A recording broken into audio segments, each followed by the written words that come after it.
updates from around the world. Let's take a look at today's top headlines.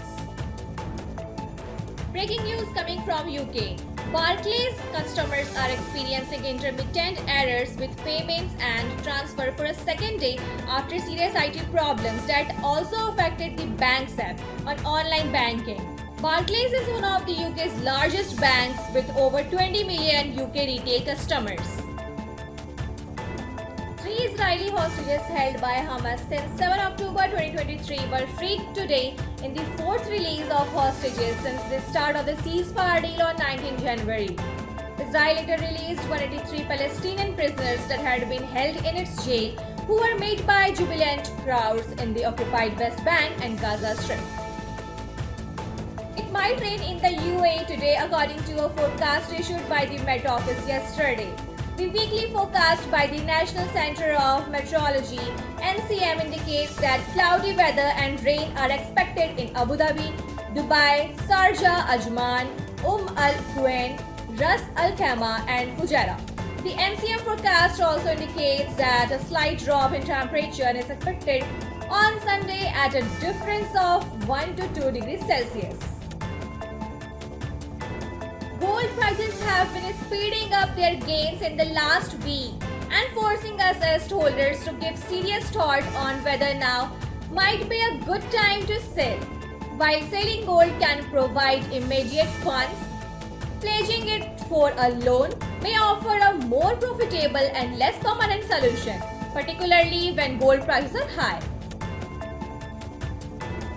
If you live or work in a densely populated area of Dubai and often struggle to find parking near your home or office, securing a permit for a multi-story car park could be a practical solution.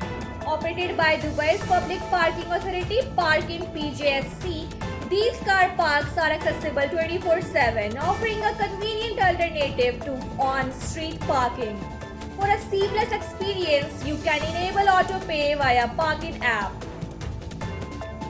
The Federal Authority for Identity, Citizenship, Customs and Port Security has confirmed the enforcement of administrative fines in accordance with regulation when a visa expires or is cancelled.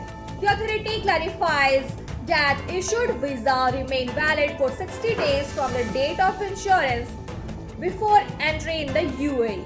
Additionally, visa extension can be requested during the stay within the country, subjected to specified periods.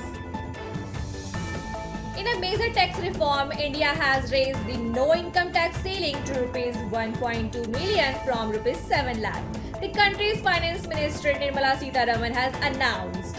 The market was expecting some sort of raising the no tax ceiling, but pushing it to rupees 1.2 million comes as a significant tax break. Starting from this month, Saudi Arabia will increase maternity leave for working women to 12 weeks instead of 10 weeks. The amendments announced by the Kingdom's Ministry of Human Resources stipulate that a worker in Saudi Arabia has the right to a 5-day paid leave in the event of the spouse's death to consolidate family ties. Likewise, the worker is entitled to a 5-day paid leave upon marriage to encourage family stability. That's all for today news. Thank you for joining us. We will be back tomorrow. Till then, stay connected and stay safe.